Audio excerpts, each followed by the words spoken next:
It's a Monday at 3:30, which means we talk to our recruiting insider, Bryan Munson of Husker Online. Bryan, is it feeling like summer down there in Texas? It's been in the 80s, and I see 97 in the forecast for Lincoln. What's it like in your neck of the woods? Oh, it's steamy, man. I mean, we've gotten so much rain, and I was actually up in Nebraska this last week, and my son took part in the specialist camp on Saturday afternoon. He's a long snapper. He'll be a freshman this fall, so we wanted to kind of get up there and give him that experience. But it has been an incredibly wet spring down here, like unlike anything I've ever seen before. The lake I live off of is completely at capacity. In fact, it had been flooding a little bit, but now all the humidity is in the air. It is just absolutely awful outside.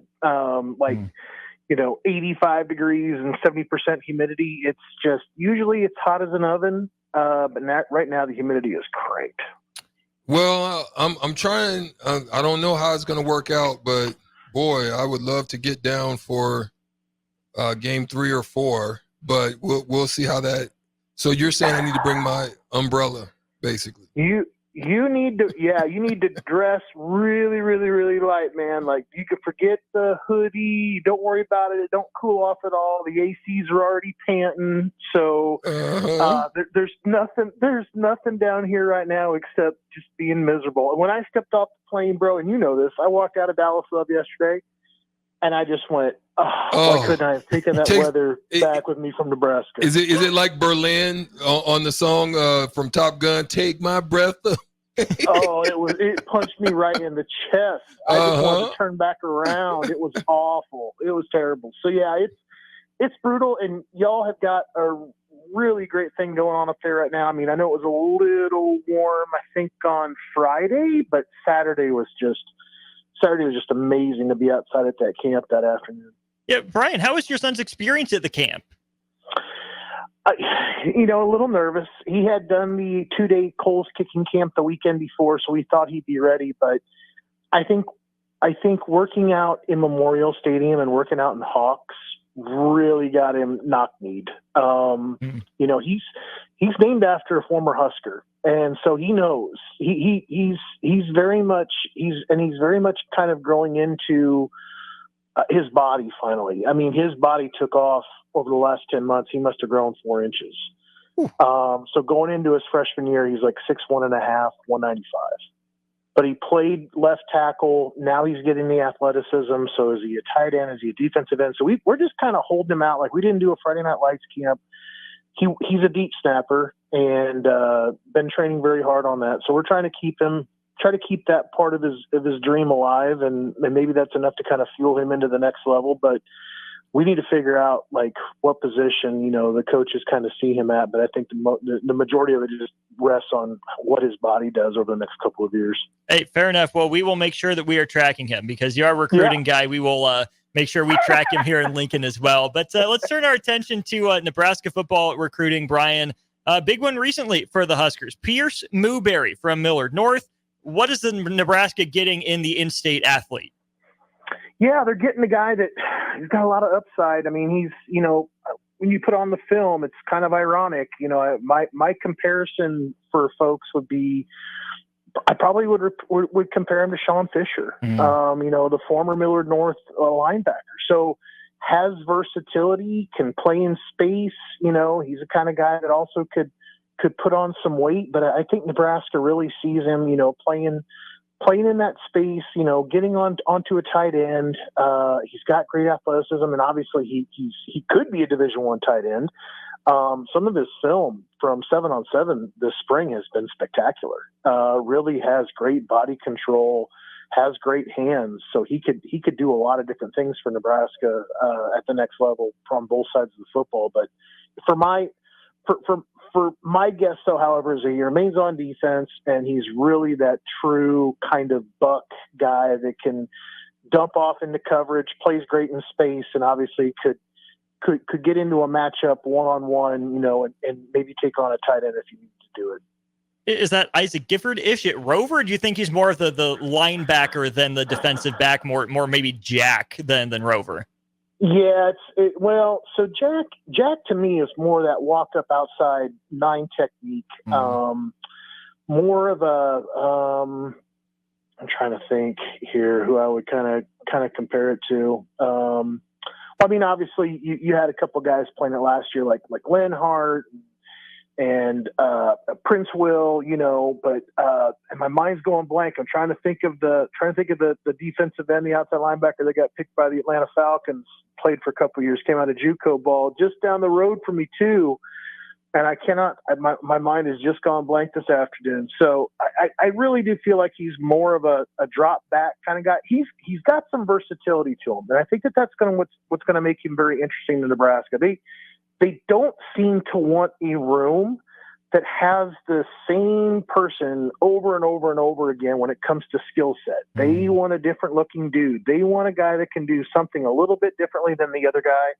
And I think that really helps them out when it comes to game planning, when it comes to be able to, to kind of get guys to rotate in. But no, I think he's going to be something more like a buck linebacker, the guy that can drop off. Let's flip over to the offensive side of the ball. Jamarian Parker seems like a big get for Nebraska. Let's start with just what does Jamarian Parker bring to the Nebraska football running back room? Explosiveness. I think that's what it starts out, and I think that's kind of the perfect compliment to Connor Booth, not making a knock at all on him because, I think he averaged close to 10 yards a carry last season. Jamarian Parker averaged 11. Parker's fun to watch. He has great vision. He can see the play develop in front of him. He has that speed to get to the front edge on the zone reads and get in front of it and turn up fields. He also has the ability to hit the cutback. So it really fits what I think Nebraska is trying to do, with their offensive style, with the zone blocking up front, kind of stretching those guys out a little bit. He is a blur. He's an absolute blur on film. I think there's also some versatility there, not to keep reusing the same word going back to Moberly a second ago, but I think with Parker, I think you get this ability also to kind of motion him out, maybe line him up as a slot, find different ways to kind of get him the football. I kind of self-described him a little bit as like a cross between Maurice Washington and Wandale Robinson. I think he's got great explosion. And I think that Nebraska can get him involved a number of different ways. And he's just kind of a guy that Nebraska doesn't have in the room currently. And again, that kind of goes back to speak to the Moberly comment before. They want different looking dudes, and they definitely got one again in Parker. The other part that I think was interesting about Jamarian Parker's commitment was the St. Louis element of things. Brian, there's a lot made on Twitter about how big of a deal it was. Does Nebraska has Nebraska recently had legitimate struggles recruiting in St. Louis, or is that just overblown? They have.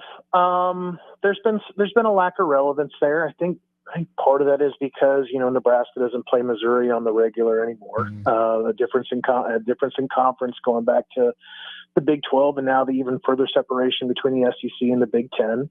I think the other side of that is that Ohio State does incredibly well recruiting the St. Louis area.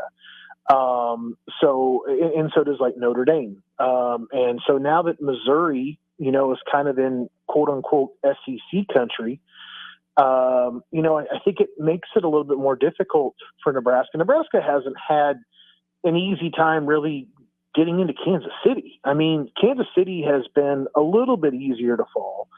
But St. Louis has been a complete and total challenge.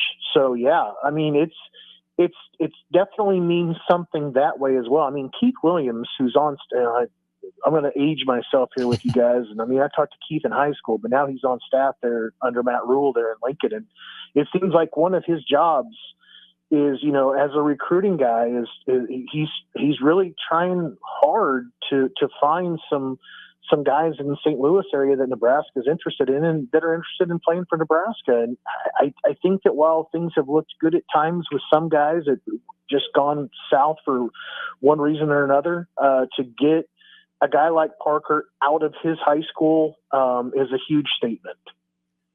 Talking with Bryan Munson of Husker Online here on our Allo VIP line. If St. Louis is going to be a struggle, maybe Nebraska can, up the budget a little bit and keep heading over to Germany. I mean, David Hufkin comes over. Is this the start of an international pipeline for the Huskers, Brian? Well, it could be. I mean, I think that there's really good, really good relationship kind of going with the folks that run that program that David is part of.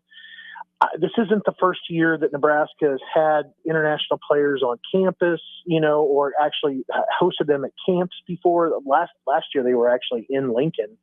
I think that this is a little bit of a growing trend, and obviously we all know that the American game of football is something that the NFL and others are trying to really push out there on the international scale. I think it's a game that's growing, abroad. So it's going to be very interesting. And obviously Nebraska played there a couple of years ago, not to bring back any type of bad feelings about that one and squib kicking and all that good stuff. But I just, I think it's something to kind of keep in mind here as we see more and more the American type football getting picked up. There's a couple of leagues, it seems, over there in Europe. It seems like then these players sometimes relocate to the States to try to make their, get their Division I offer to make their dreams come true. And I think the other side of that is too, though, is when they don't and they stay abroad, that they also are able to kind of get back to the States and go to camp. And that's where Nebraska found David, obviously. And that's a monster. I mean, that's really an interesting story, not to having played for a couple, 3 years. He's 22 years old, 6'7", 255-ish, 260-ish, potentially figures in at offensive tackle. Really liked the way his body moved, though, when it came to him with his pass rush skills and really having some nice quickness off the edge, too. So I wouldn't go ahead and just throw in the towel on him being an offensive guy quite yet, but I think that's where Nebraska hopes things kind of end up with him, because he is a really, really good athlete for a guy that big. You took the next question out of my mouth there. Offense or defense, offensive tackle makes sense with that size and that athleticism. Yeah. So let's look at it. A player on the opposite side of the ball, a defensive lineman in Jalen Williams, 4-star out of Illinois. Yeah. Again, big dude, 6'6", 270. Nebraska in his top 4, going against some SEC competition in Tennessee and Texas A&M, as well as the defending national champion, Michigan. Where does Nebraska sit with Jalen Williams before his official visit? Well, it's not good. Jalen actually just announced his commitment to Michigan about 35 minutes ago. Whoops. Yeah, and it's really, I mean, and trust me, it's not something I don't want to comment on, though, as a result, because I really, looking at Nebraska's board for defensive linemen, it's pretty thin now. Jalen had a terrific unofficial visit, earlier part of the year in January. And really, I think everybody was looking forward to him returning and seeing what else he had to kind of say about it. He did a recruiting spotlight with us, that's out there on YouTube that people can go back and listen to the interview on.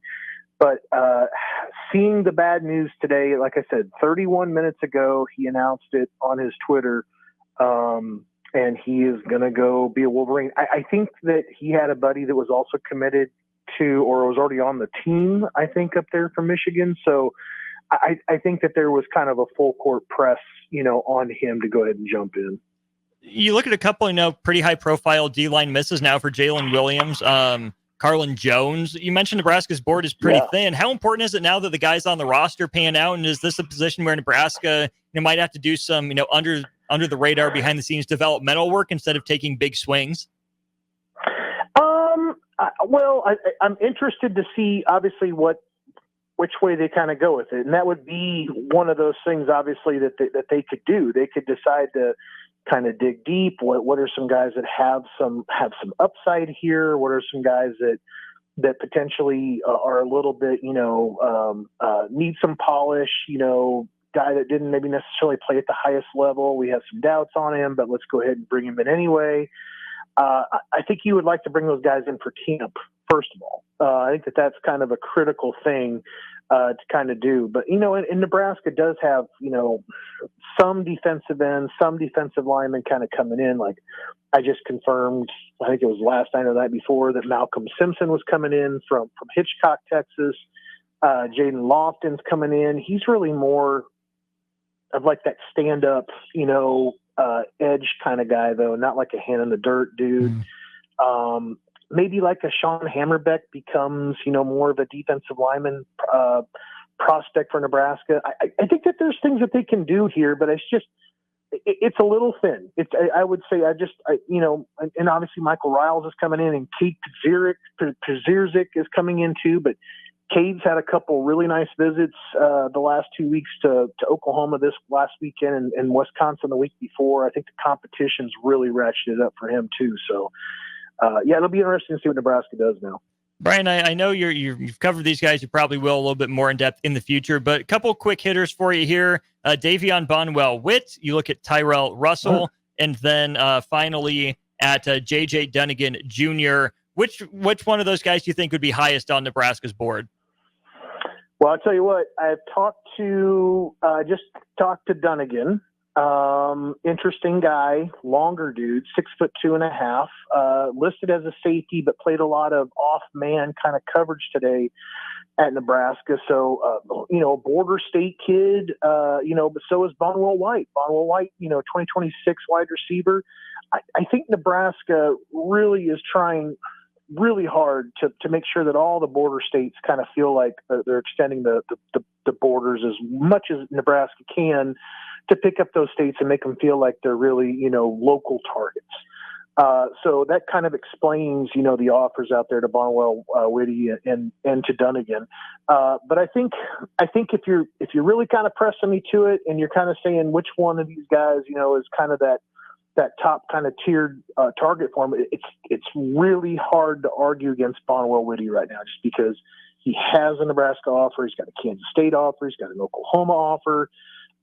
He's getting some other interest, obviously, from like Iowa State, and obviously the local schools too. But I think it's Hudson Parliament, though. Interesting dude. Another guy out of South Dakota picked up an offer this last weekend as well. So I've got a story coming on Dunnigan, on Bonwell Whitty, and Hudson Parliament here in the next 24, 38, 36 hours. So keep it over there on Husker Online. I got a lot of stories coming up. There you go. Husker Online. Make sure you're following there. Subscription is worth every penny. I know I've been a subscriber for a while. Really recommend you do the same. Bryan Munson, Bryan Munson _ on Twitter. Thanks as always for joining us here, Bryan. Stay cool if you can. Have a great rest of your week, man. Hey, go Mavs. Let's go. Come on, Strick. I know, bro. Later, man.